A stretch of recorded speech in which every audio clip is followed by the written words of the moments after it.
मेरे प्रिय श्रोता साथियों, आप सबको मेरा स्नेहिल प्रणाम, प्यार भरा आदाब। मैं मिथिलेश अपनी स्वरचित कविताओं के इस सत्र में अपने YouTube चैनल में मेरे अनमोल रत्न प्रत्युष शौर्य में आपका स्वागत करती हूँ। साथियों, हमारे देश में बेटी बचाओ बेटी पढ़ाओ मूवमेंट जोर शोर से चल रहा है। बेटियाँ प्रकृति की वह अनमोल उपहार हैं जिसकी तुलना किसी से भी नहीं की जा सकती है। आज की मेरी कविता भी माँ बेटी के अनमोल रिश्ते को रेखांकित करते हुए लिखी गई है। इसमें मैंने बिंब विधान के माध्यम से एक शब्द चित्र खींचने का प्रयास किया है। दोस्तों, आइए मेरी इस कविता का आनंद उठाइए और यदि यह कविता आपको अच्छी लगे तो इस वीडियो को लाइक, शेयर तथा कमेंट जरूर कीजिएगा तथा मेरे चैनल को सब्सक्राइब भी कीजिएगा। दोस्तों, मेरी कविता का शीर्षक है नन्ही चिड़िया। एक नन्ही सी चिड़िया फुदकती है मेरे आंगन में। एक नन्ही सी चिड़िया फुदकती है मेरे आंगन में। नन्हे परों को खोले अलसाई आँखों के कोटरों से डबडबाई दृष्टि से देखती मुझे। अलसाई आँखों के कोटरों से डबडबाई दृष्टि से देखती मुझे। कहती कुछ इस तरह, स्वतंत्र छोड़ दो मुझे, स्वतंत्र छोड़ दो मुझे, स्वच्छंद उड़ने दो उन्मुक्त गगन में। मैं हूँ नन्ही कली, मैं हूँ नन्ही कली, खिलना है मुझको अभी।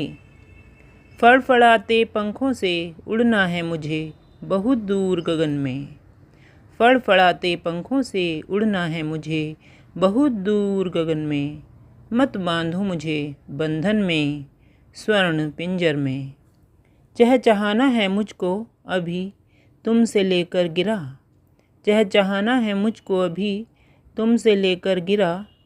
अभी मैं सीख रही हूँ चलना, अभी मैं सीख रही हूँ चलना लड़खड़ाते कदमों से। तय करनी है मंजिल मुझे निस्सीम गगन तक। तय करनी है मंजिल मुझे निस्सीम गगन तक। अभी मैं सीख रही हूँ पढ़ना अस्फुट स्वरों में। अभी मैं सीख रही हूँ पढ़ना अस्फुट स्वरों में। अभी मैं सीख रही हूँ लिखना टूटे फूटे शब्दों में। लिखने दो मुझको अपनी लेख रेखा, लिखने दो मुझको अपनी लेख रेखा, जिससे लिख सकूं मैं विश्व का इतिहास। जिससे लिख सकूं मैं विश्व का इतिहास, रच सकूं मैं एक नया अध्याय। पढ़ने लिखने की यह प्रक्रिया चल रही है मुझसे उस तक।